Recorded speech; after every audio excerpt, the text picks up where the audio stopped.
Esto es Tierra Santa, uno de los lugares de peregrinación más importantes del mundo. Escenario de una de las historias más grandes de todos los tiempos, el nacimiento de Jesús. Los visitantes se agolpan en la entrada de una cueva donde se supone que ocurrió la natividad. Pero en realidad, ¿dónde y cuándo nació Jesús? Creo que fue el 5 de abril. ¿Quiénes eran los pastores a los que se les apareció el ángel? ¿Y en realidad siguieron 3 reyes una estrella desde Oriente hasta Belén? Creo que solo son un mito, una leyenda. Para encontrar la verdad que se esconde tras las tradiciones de la Navidad, seguimos las huellas de los antiguos habitantes de la tierra donde comenzó. El origen de la Navidad.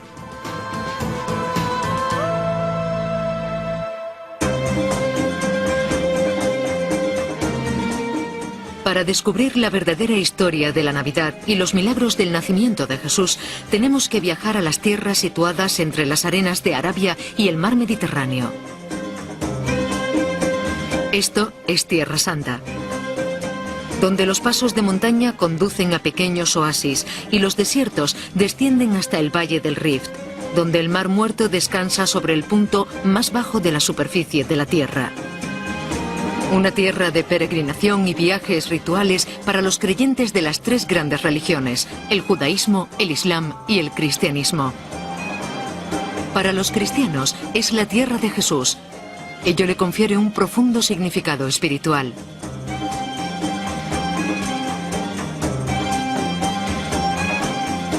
Hace 2000 años, la región que hoy ocupa Israel fue dividida en provincias romanas, incluyendo Galilea, Samaria y Judea, gobernadas por el cruel Herodes el Grande, rey de los judíos. La historia de la Navidad comienza cerca de las brillantes costas del mar de Galilea.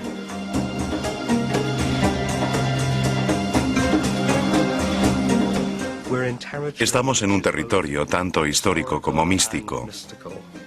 La mayoría de la gente asume que el niño nació y vinieron los pastores y los reyes magos. Entonces llegaron los hombres de Herodes y todos se marcharon a Egipto, pero en realidad los evangelios no hablan de eso. En un lugar de historia y mito, los hechos son difíciles de determinar. Si hay algún hecho históricamente cierto, es que existió un personaje llamado Jesús que vivió durante este periodo. No solo lo nombran los evangelios, también lo hacen historiadores como Tácito y el judío Flavio Josefo. La fuente principal sobre la vida de Jesús son los 4 evangelistas, Mateo, Marcos, Lucas y Juan, pero solo 2 hablan de su nacimiento. Hay 2 fuentes de información sobre el nacimiento de Jesús, el Evangelio de Mateo y el de Lucas, y son totalmente opuestos. Para Mateo, María y José son naturales de Belén y acaban en Jerusalén como refugiados. Para Lucas son nativos de Nazaret y llegaron a Belén por un acontecimiento histórico accidental, el llamado censo. Escribiendo unos 100 años después de la muerte de Jesús, los evangelistas no eran historiadores. Su principal preocupación era difundir el mensaje de Jesús. La palabra evangelio deriva de un antiguo vocablo griego que significa buena nueva. Intentan relatar las buenas noticias sobre Jesús. Esto implica que tiene que haber algo de historia en ello. No se lo están inventando todo. Por otro lado, hay que aceptar que cuando se habla de buenas noticias, no relatan los acontecimientos según los cánones de la historia moderna. Así que tenemos una mezcla de historia y leyenda.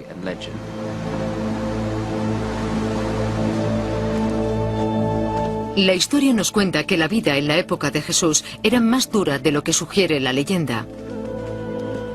Había una crisis económica casi perpetua, sobre todo durante la ocupación romana, porque una vez que los romanos llegaban a un lugar, lo consideraban como una despensa, así que supongo que para la mayoría fue una época muy dura.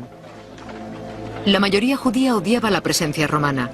La Biblia hebrea o Antiguo Testamento les prometía la llegada de un Salvador, pero ¿cuándo y dónde nacería?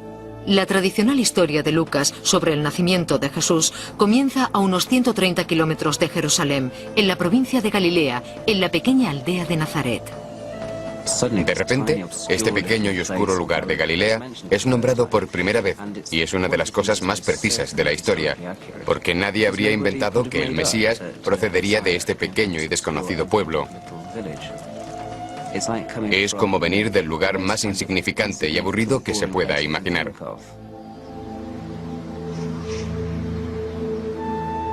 Muchas cosas han cambiado en estos 2000 años. Hoy, Nazaret es una de las ciudades más importantes de la cristiandad. Una de las mayores iglesias de Tierra Santa se alza en el centro del casco antiguo de la ciudad, la Basílica de la Anunciación, construida donde, se cree, estaba la casa de María.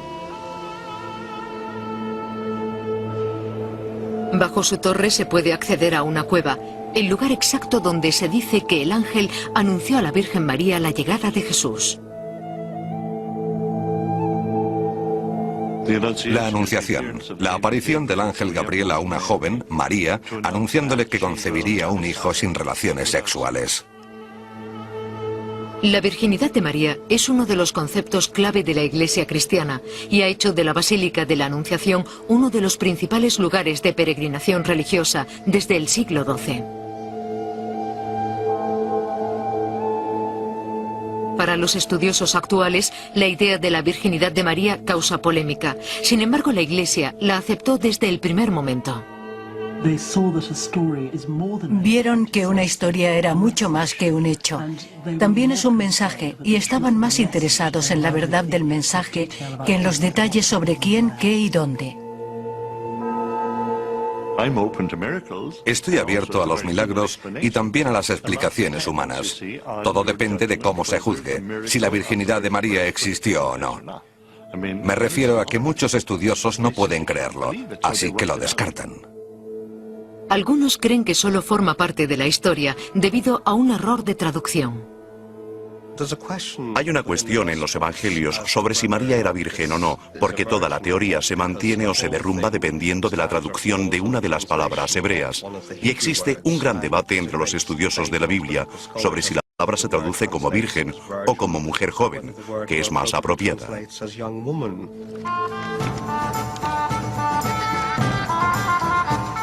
María pudo haber pasado su infancia en una comunidad rural muy unida. La vida entonces era relativamente corta, así que se casó mucho antes de cuando se hace hoy. Una de las cosas que sabemos por el Evangelio de Lucas es que María estaba prometida en matrimonio cuando se le apareció el ángel Gabriel. En aquella época, cuando una muchacha cumplía 12 años, su padre empezaba a buscarle un marido. Y cuando encontraba al hombre adecuado, negociaba el matrimonio con los padres del novio y solían establecer un noviazgo que duraba alrededor de un año. Una chica solía estar prometida a la edad de 13 o 14 años, se casaba a los 15 y fue en ese periodo de compromiso cuando el ángel Gabriel le anunció a María que iba a ser la madre de Jesús.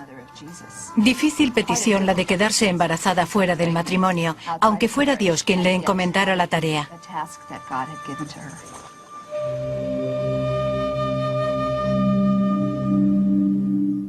La reacción de José fue pensar que había cometido adulterio y por ley estaba obligado a divorciarse de ella. Aún no estaban casados, pero romper un compromiso en aquella época era como un divorcio.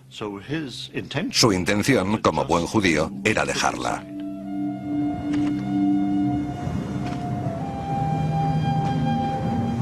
Que José supiera que María había cometido adulterio podría haber sido provocado por los rumores que circulaban. Uno de los aspectos interesantes del embarazo de María es que hay tradiciones sorprendentemente antiguas, fuentes anticristianas, que afirman que María tenía un romance con un soldado romano llamado Pantera. Durante mucho tiempo, la gente pensó que solo eran simples calumnias, pero ahora sabemos de la existencia de un soldado llamado Pantera que vivió en aquella época.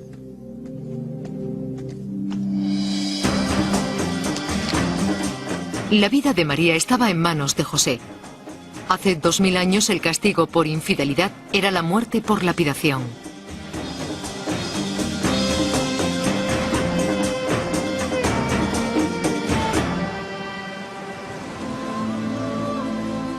Nadie sabrá en realidad lo que pasó, pero los evangelios hablan de que José decidió quedarse con María. Hubo una especie de comunicación divina que hizo que José cambiara de idea. En un sueño escuchó: toma a María como esposa, todo está bien. ¿Qué fue lo que entendió? ¿Cuál fue esa revelación? Podríamos especular durante años.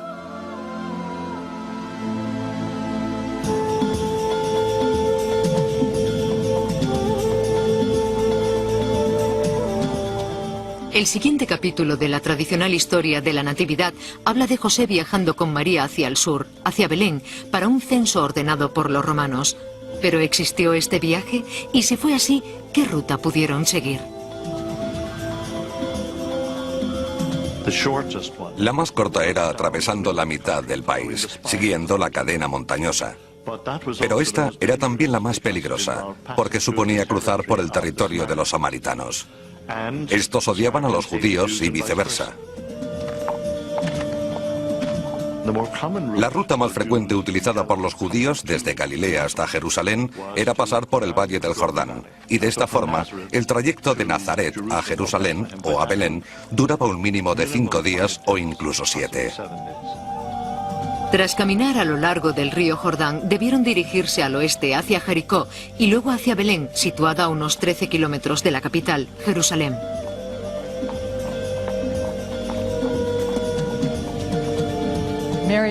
María y José debieron levantarse al amanecer del primer día de la semana siguiente al Sabbat y luego estar viajando hasta el viernes por la tarde, cuando comenzaba el siguiente Sabbat.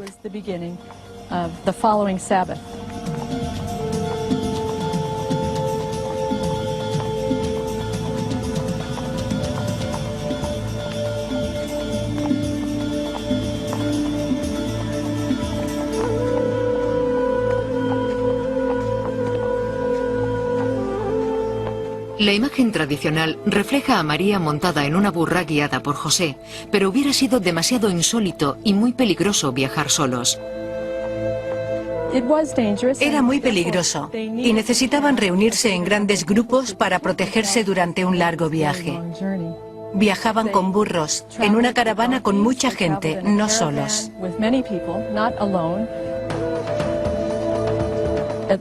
Al menos una caravana de 50 personas. Los hombres y los muchachos viajaban delante y detrás, con las mujeres y los niños en medio. Eso los protegía, sobre todo, de los salteadores de caminos. Normalmente los caminos solían estar llenos de bandidos, pero el viaje fue más seguro de lo habitual. Los romanos tenían a uno de los más crueles dictadores controlando la región. Hace 2000 años, el rey Herodes el Grande gobernaba con mano dura. Tenía una numerosa policía secreta y toda la zona estaba estrictamente controlada. Fue el mejor administrador de su tiempo. Construyó 4 nuevas ciudades partiendo de la nada.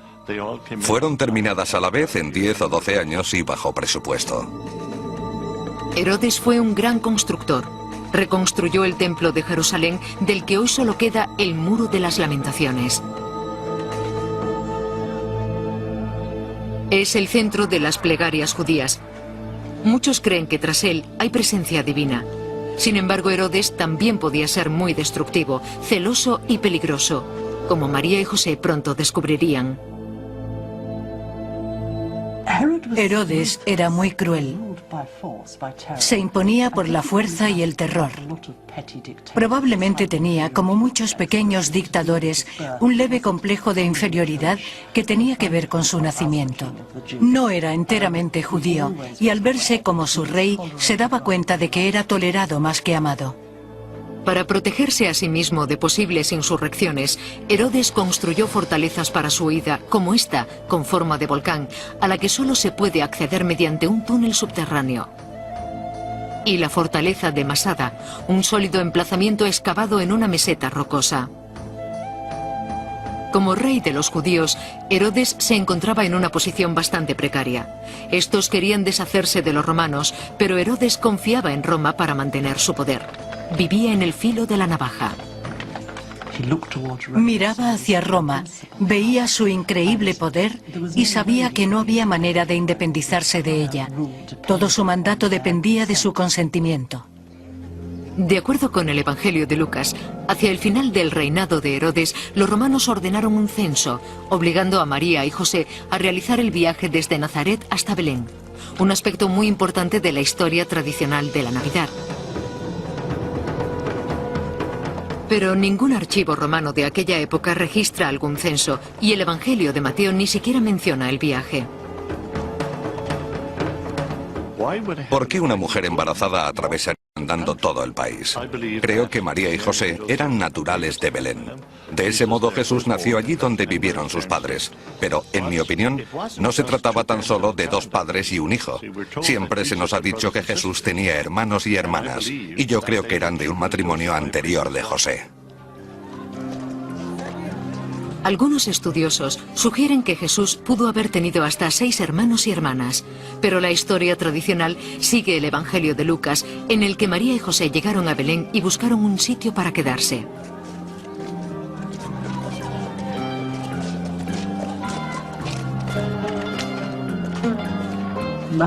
Mateo y Lucas tienen historias diferentes sobre el nacimiento de Jesús. ¿Por qué y dónde tuvo lugar? Se contradicen el uno al otro, y los dos no pueden ser ciertos. A los primeros cristianos eso no les importaba, aunque no eran estúpidos y podían comparar los hechos. Independientemente de si María y José llegaron a Nazaret o no, hoy en día Belén tiene una posición privilegiada en el corazón de la historia de la Natividad para peregrinos y turistas de todo el mundo. Pero, ¿qué es lo que le hizo tan especial hace 2000 años para que los evangelistas creyeran que Jesús nació aquí? En la historia judía también es el lugar de nacimiento del rey David. El propio David era llamado Mesías. Es el ungido de Dios y se espera la llegada de un hijo de David que será el verdadero Mesías, el gran Mesías del futuro. A pesar de lo que mucha gente pensara de Jesús, era el candidato perfecto para cumplir las expectativas. Haber nacido en Belén debió haber ayudado mucho a Jesús. La relación directa con el lugar de nacimiento del rey David convertía a Jesús en un Mesías más creíble. Pero, ¿en qué tipo de edificio nació? Una de las frases más célebres del Evangelio de Lucas es que no había habitación para ellos en la posada. Hay que tener en cuenta que está basada en la idea de que llegaron desde Nazaret. Yo no creo que existiera tal viaje, así que traduciría la frase de esta forma. No había espacio para ellos en la habitación, porque kataluma, que a menudo se traduce como posada, solo significa habitación grande. Por eso se aplicaba entonces a las posadas que tenían habitaciones grandes, y no había lugar para ellos en aquella habitación, por la familia previa de José, una mujer y 6 hijos. Los hombres habrían tenido que salir fuera, dejando espacio para que la mujer pariera, y eso era imposible. Ella era quien tenía que buscar un lugar tranquilo. La familia se enfrentaba a la cuestión de dónde podía dar a luz.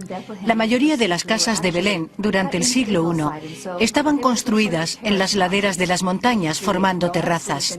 En la planta superior estaban las mejores habitaciones de la casa. El nivel intermedio se utilizaba para cocinar y el resto de las actividades familiares. En la planta baja, cavada en la roca, solía haber una cueva, donde refugiaban a sus animales durante el invierno, protegiéndolos de la lluvia y manteniéndolos calientes. Jesús probablemente nació en una.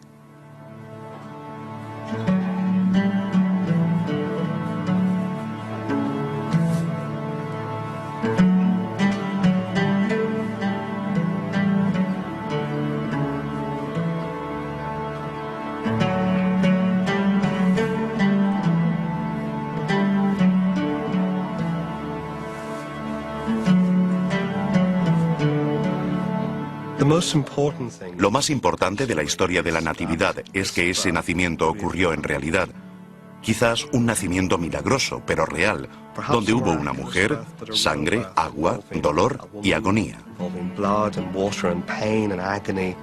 Lo importante es que ese nacimiento tuvo lugar. Me refiero a que realmente existió.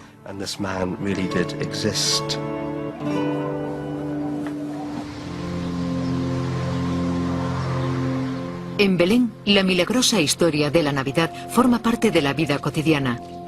La iglesia de la Natividad es el epicentro de la ciudad, construida sobre el supuesto lugar del nacimiento de Jesús. Su sólido exterior tiene aspecto de fortaleza. Durante cientos de años se la disputaron musulmanes y cruzados.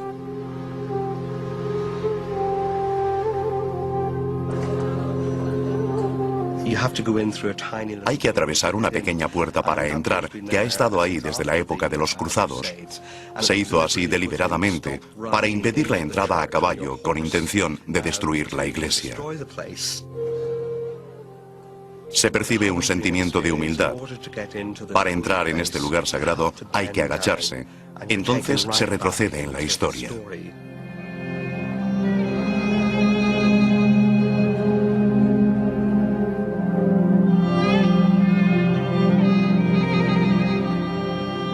La iglesia principal está primorosamente decorada, pero los visitantes pasan por aquí rápidamente y bajan por unas escaleras que hay al fondo.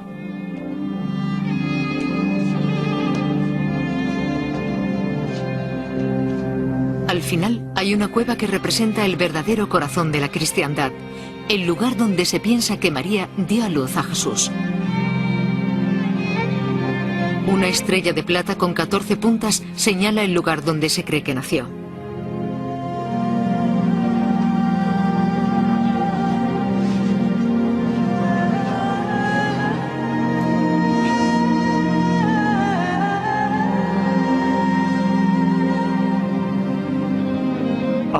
Creo que la iglesia de la Natividad, en Belén, tiene muchas probabilidades de estar construida sobre el lugar en que nació Jesús.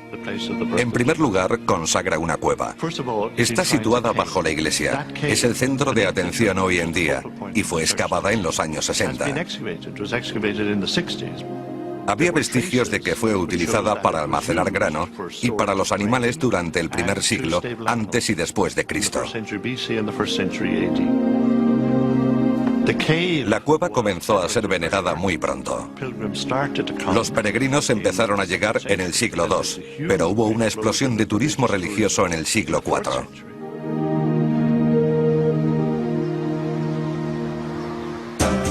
En el siglo IV, Constantino era el emperador romano. Legitimó el turismo religioso convirtiéndose él mismo en cristiano. Exclusivamente a él se debe la construcción de la iglesia de la Natividad. Pero ¿cómo sabía él que ese era el lugar exacto del nacimiento de Jesús? La historia del descubrimiento de este lugar se debe al viaje de uno de los primeros peregrinos a Tierra Santa, Helena, la madre de Constantino. Helena tenía más de 70 años cuando viajó a Tierra Santa y buscó los lugares de nacimiento y crucifixión de Jesús.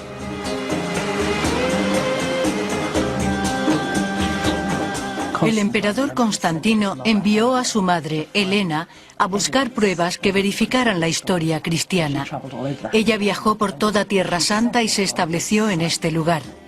La razón es que en aquel sitio la gente recordaba que había existido un templo pagano. Antes de Constantino, los romanos habían intentado destruir por completo la cristiandad, levantando sus templos paganos sobre importantes lugares cristianos.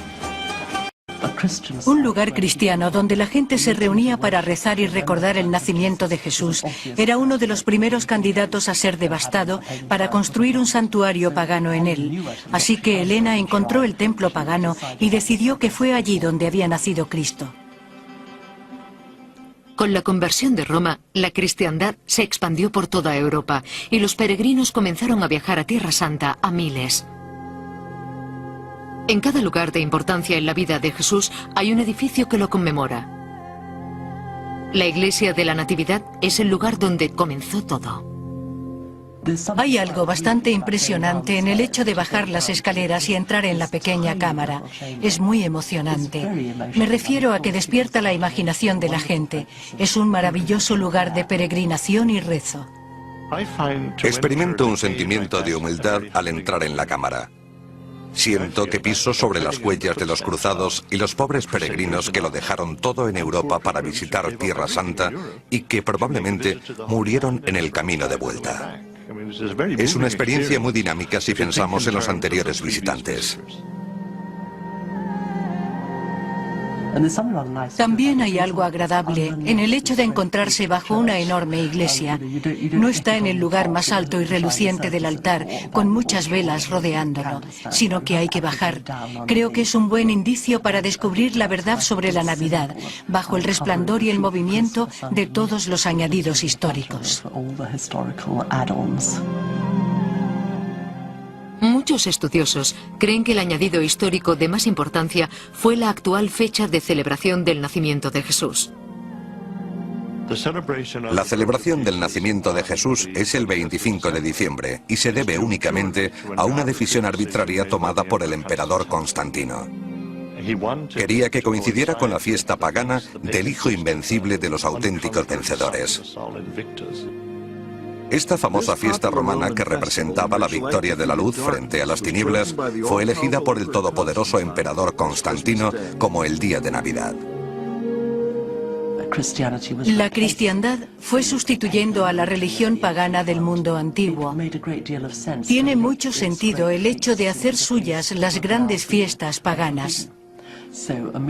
El bonito simbolismo de la luz y la oscuridad tiene algún sentido, pero no existe ningún motivo para creer que Jesús nació en diciembre. ¿Cuándo nació realmente? En aquella época no existían archivos de nacimientos, pero ¿hay algo en la propia historia que pueda servirnos de pista? Sabemos bastante sobre cómo era Belén hace 2000 años debido al trabajo de los arqueólogos. En la época del nacimiento de Cristo, la ciudad era una simple aldea, y así hubiera seguido, cultivando la tierra del gran valle que se extiende ante ella, pero se encontraba al borde del desierto, donde la tierra es pobre para la agricultura, pero excelente para el pastoreo de ovejas. De acuerdo con la historia, los pastores sacaban sus rebaños a pastar en la época en que Jesús nació, pero ¿podrían haberlo hecho en realidad con las heladas de invierno y las frecuentes lluvias de la zona? El invierno es muy frío en esa parte del mundo y probablemente era imposible estar en el campo en esa época. Hay una razón más poderosa para pensar que nació en primavera y para que los pastores pasaran la noche fuera vigilando. Es la época en que nacen los corderos. Ya fuera en primavera o en invierno, el Evangelio de Lucas dice que los asustados pastores fueron informados del nacimiento por una visita angelical. Vivían en un mundo en el que Dios aparece donde hay ángeles. Si la gente tiene en su mente el vocabulario, la imaginería de una visita angelical, son propensos a experimentarla. Creo que deberían haberse asustado, pero no lo hicieron. Diría que no tuvieron por qué sorprenderse. Algunos creen que aquello tiene una explicación más terrenal que la visita de un ángel. En una aldea tan pequeña, los pastores debían conocer el estado de María, sobre todo si ella y José eran naturales de allí, como sugiere el Evangelio de Mateo. Lo que creo que ocurrió es que tenían parientes pastores. Y una vez María dio a luz a Jesús, enviaron a una pareja de jóvenes para que le dijeran a sus tíos o primos que tanto la madre como el hijo estaban bien. Ellos eran mensajeros. La palabra para denominarlos es angeloi, y aquello sugirió a Lucas que se trataba de mensajeros divinos. Así que, en vez de una pareja de niños avisando a sus tíos, tenemos mensajeros celestiales, ángeles que hablaban al mundo. Lucas da una dimensión teológica a simples acontecimientos mundanos. Nunca sabremos si aparecieron realmente ángeles, pero ¿había algo especial respecto a los pastores para ser los primeros en recibir las buenas noticias? Los pastores solían ser de clase baja. En la ley judía no existe nada parecido a un buen pastor. Los pastores son, por definición, criminales, porque al no ser vistos podían robar lana y vender carne. Todo esto era posible. Así que quizás la aparición de un ángel a los pastores tenga un significado mítico. Se trata más de un mensaje que de un hecho. Jesús dirigió su mensaje a lo más bajo de la sociedad, a los pobres y abatidos, a la gente que no tenía ninguna influencia política o religiosa. De este modo, Jesús, que más adelante ayudaría a los pobres, de pequeño ayudó a los pastores. Así que es muy apropiado que estos fueran los primeros en reconocer el nacimiento del buen pastor. En la versión de la historia de Mateo no se menciona a los pastores, pero añade otro grupo a la escena de la Natividad, los Reyes Magos de Oriente, que viajan hacia Belén para visitar al niño Jesús guiados por una nueva estrella. Los cielos hervían de actividad en aquella época, pero ¿existe alguna evidencia que demuestre su improbable viaje? Si retrocedemos 2000 años, la gente no distinguía entre astronomía y astrología. Formaban parte de un todo, y la gente creía que las estrellas eran indicadores. Esa era su finalidad en el cielo, decirnos qué hacían los dioses y qué nos deparaba el futuro. Existen evidencias astronómicas de aquella época que sustentan la aparición de una nueva estrella y otras actividades celestiales que podían haber inspirado el viaje de los tres reyes, pero también sugieren que el año tradicional del nacimiento es erróneo. Todo comenzó en el año 7 a.C., cuando dos planetas, Júpiter y Saturno, se acercaron demasiado, de modo que cuando se miraba al cielo parecían ser una sola estrella. Saturno estaba aquí y Júpiter aquí. Al día siguiente se acercaban un poco más, y así cada vez más, hasta que casi formaban un solo planeta. Esto ocurrió 3 veces en el año 7 a.C. Los astrónomos de aquella época pudieron haber interpretado este hecho en términos astrológicos. Para ellos, Saturno era el Padre Celestial, el más grande de todos los dioses, y Júpiter era su hijo. Su unión era símbolo de que un nuevo dios iba a nacer. En el año 6 a.C., otro planeta se une a Júpiter y Saturno en el cielo. Se trata de Marte, y esto les indicaba que el rey que iba a nacer sería muy poderoso. También sabían dónde iba a nacer por medio de su astrología, porque la conjunción de Júpiter y Saturno, que así se llama, se dio en una constelación de estrellas denominada Piscis. Seguimos llamándola así hoy, y Piscis en el cielo representa a Israel en la tierra, así que los magos sabían que este poderoso hijo de Dios nacería allí, pero no sabían cuándo.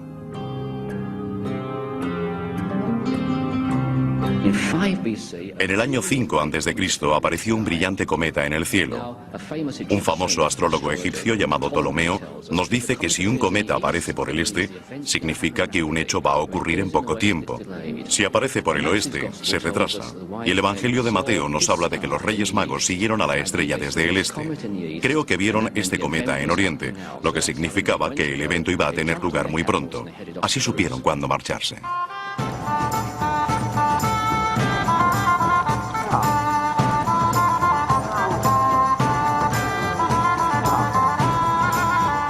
Mateo dice que los Reyes Magos vinieron de Oriente, pero si existieron en realidad, ¿de dónde exactamente? Afirma que trajeron oro, incienso y mirra, regalos que probablemente compraron por el camino si llegaron por la ruta de las especias. La ruta de las especias comenzaba en el Yemen actual. Cruzaba Arabia Saudita y terminaba en Gaza. Tardaron unos 60 días y traían especias, oro e incienso, que valía su peso en oro. El valioso comercio de especias estaba dominado por el Yemen. Los árboles de incienso aún crecen en los bordes del desierto. La resina aromática se recoge y se convierte en incienso. Uno de los regalos que Mateo afirma llevaron los Reyes Magos a Jesús.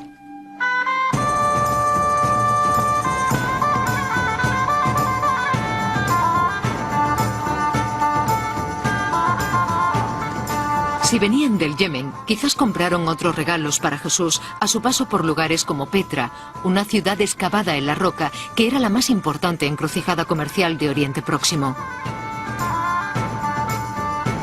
Pero el lenguaje del Evangelio de Mateo podría sugerir que los Reyes Magos tenían otro origen. Una de las cosas más extrañas sobre el modo en que se cuenta la historia de la Natividad es que nos habla de 3 reyes, y probablemente no fueron 3.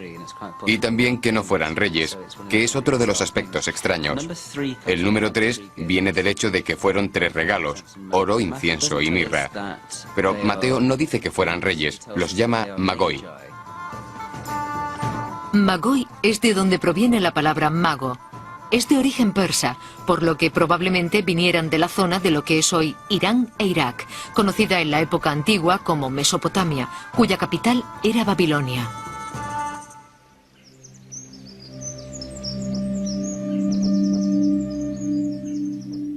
Los babilonios estaban en la vanguardia de la ciencia astrológica. Conocían el cielo como nadie de Oriente Próximo.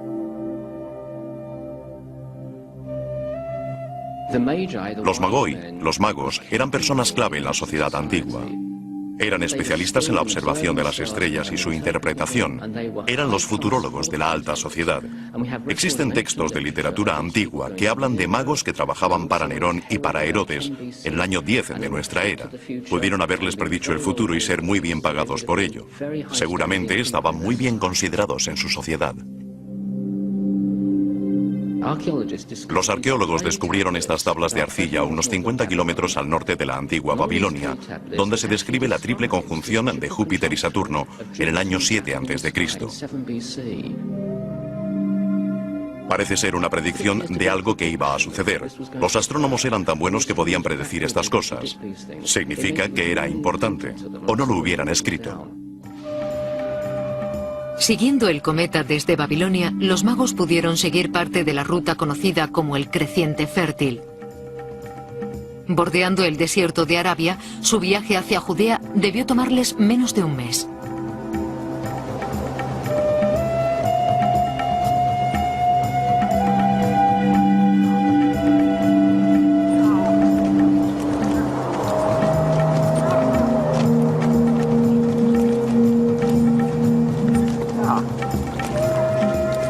Los Reyes Magos llegaron a Tierra Santa, pero en vez de dirigirse a Belén, fueron a Jerusalén.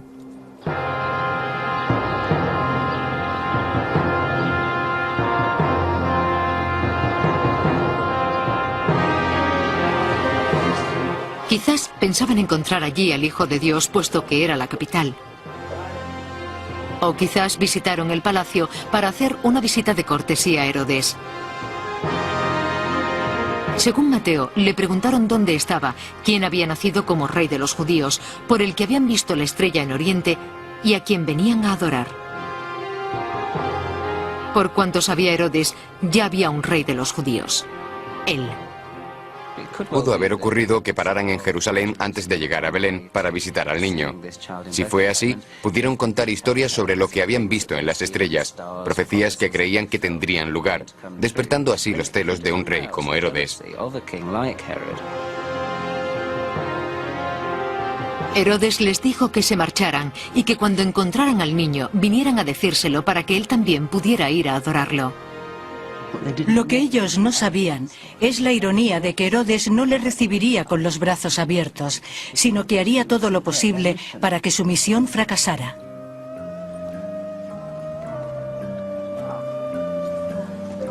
Una vez que dejaron a Herodes, que ya planeaba la muerte del niño, los magos partieron hacia Belén, siguiendo la peculiar estrella que anunciaba el nacimiento de Jesús.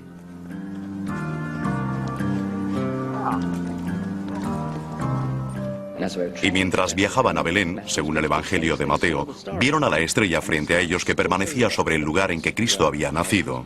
Y la única estrella que puede hacer eso, me refiero a permanecer en un sitio, es un cometa con una cola muy larga, porque la cola del cometa hace que la cabeza apunte a un lugar determinado.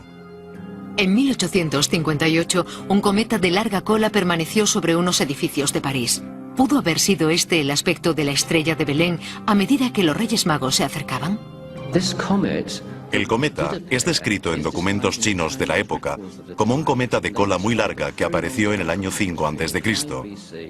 Y creo que se trata de la estrella de Belén. Es la única posibilidad astronómica.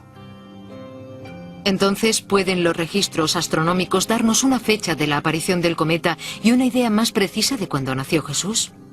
Sabemos por datos chinos que esta estrella apareció en la primavera del año 5 a.C., no en época de Navidad.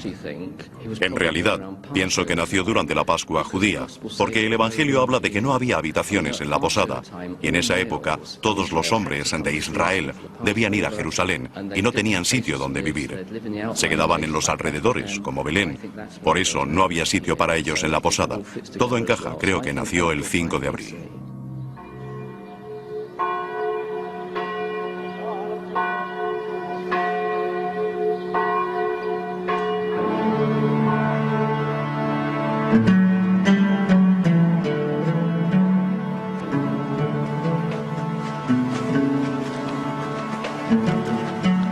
La llegada de los Reyes Magos y la ofrenda de regalos completan la imagen tradicional de la Natividad.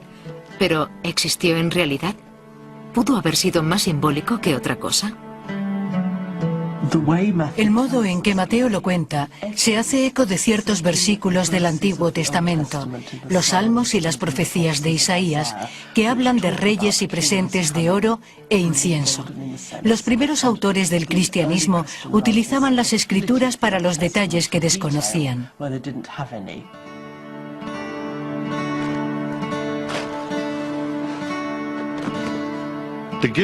Los regalos se mencionan como dinero y especias.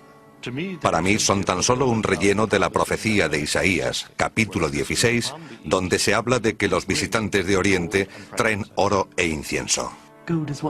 El oro es lo que se regala a los reyes, a los más grandes, pero también tiene su significado mágico. Es el elemento puro que todos los magos desean crear. El incienso se utilizaba en los templos. El motivo era bastante práctico en aquella época, y es que había grandes cantidades de sangre allí provocando mal olor. Así que el incienso cubría el olor de la sangre de los animales sacrificados. La mirra es más extraña, ya que tiene dos aplicaciones corrientes. Se utilizaba como anestésico para calmar el dolor y como ungüento para los cadáveres. Es una especie de conservante. Creo que los Reyes Magos que fueron a Belén a visitar a Jesús son un mito, un relato. Todo resulta muy elaborado. Hoy sería imposible imaginar que si naciera un niño en un barrio pobre, en una mísera parte del mundo, apareciera el presidente de los Estados Unidos para entregarle riquezas que nunca hubieran imaginado. No resulta históricamente plausible, pero en realidad es una hermosa fantasía. Existieran los Reyes Magos o no, el homenaje que rindieron al niño Jesús es una de las imágenes clásicas de Navidad.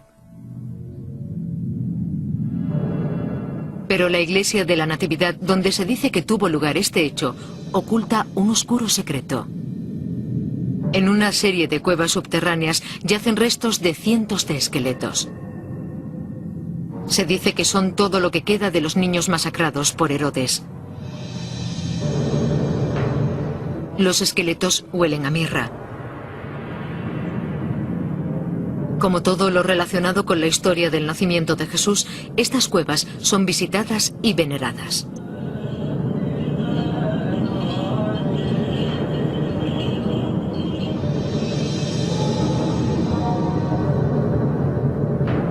Según el Evangelio de Mateo, Herodes había pedido a los Reyes Magos que le informaran del paradero de Jesús, pretendiendo controlar la amenaza de un nuevo rey de los judíos.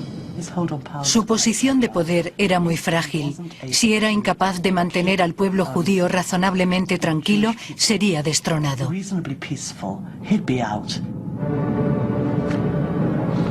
Los Reyes Magos nunca le dijeron dónde se encontraba Jesús, así que decidió echar sus redes.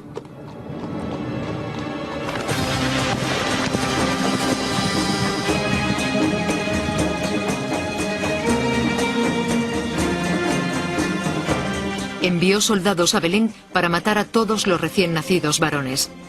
Este asesinato masivo se realizó con la esperanza de proteger su poder y su relación con Roma.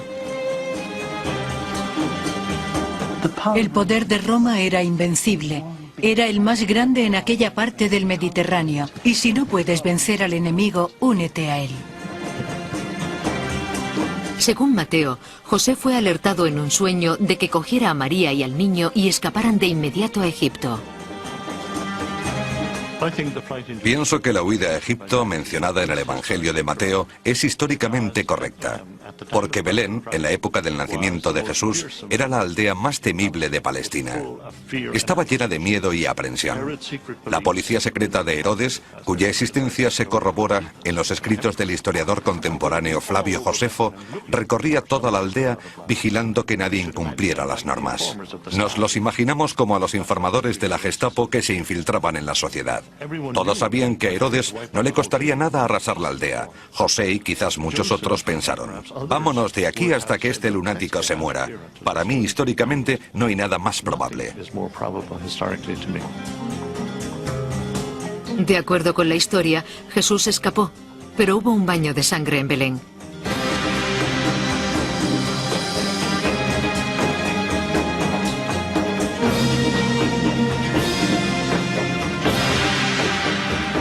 La matanza de los inocentes.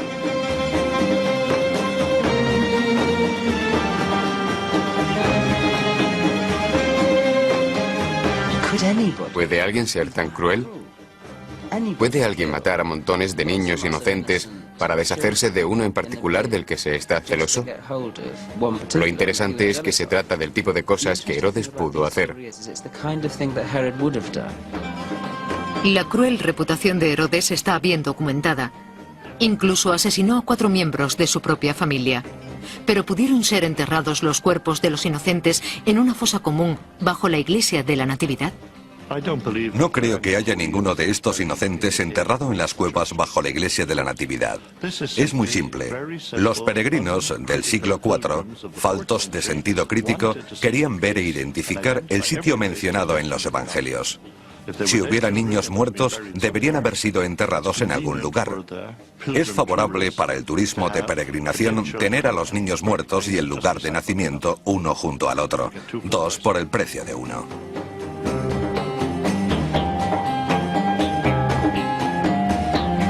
Hubiera matanza o no, la huida a Egipto tuvo que presentar muchas dificultades físicas y psicológicas. Era un viaje muy peligroso y también era muy extraño que lo realizara gente judía, porque Egipto siempre había representado la tierra de la opresión. Eso revela la terrible represión a la que estaban sometidos en su hogar, como para tener que huir a un lugar que históricamente está relacionado con la opresión. El Egipto bíblico es retratado como una tierra de esclavitud vencida por Moisés, así que la huida de Jesús debió ser muy simbólica para la gente de aquella época. Otro elemento a destacar es el intento de Mateo de adornar la historia con un nuevo Moisés y un nuevo Israel que escapa del cautiverio. Y lo que intentan los evangelistas es mostrar a los lectores que esos hechos son de gran importancia en relación con los planes de Dios, el destino de Dios para el Mesías y para su pueblo.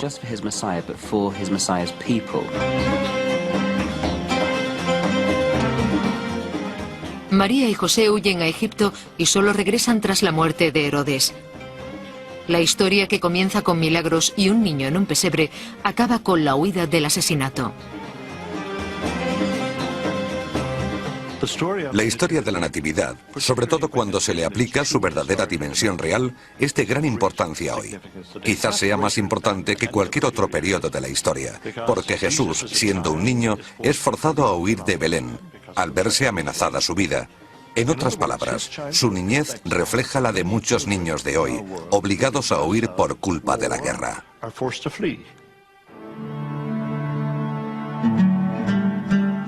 La Navidad habla del surgimiento de la esperanza de la forma más simple posible, el nacimiento de un niño. Pero no creo que este hecho deba ser considerado de modo teológico o científico. Creo que la Navidad se encuentra en un nivel más profundo, en el alma humana.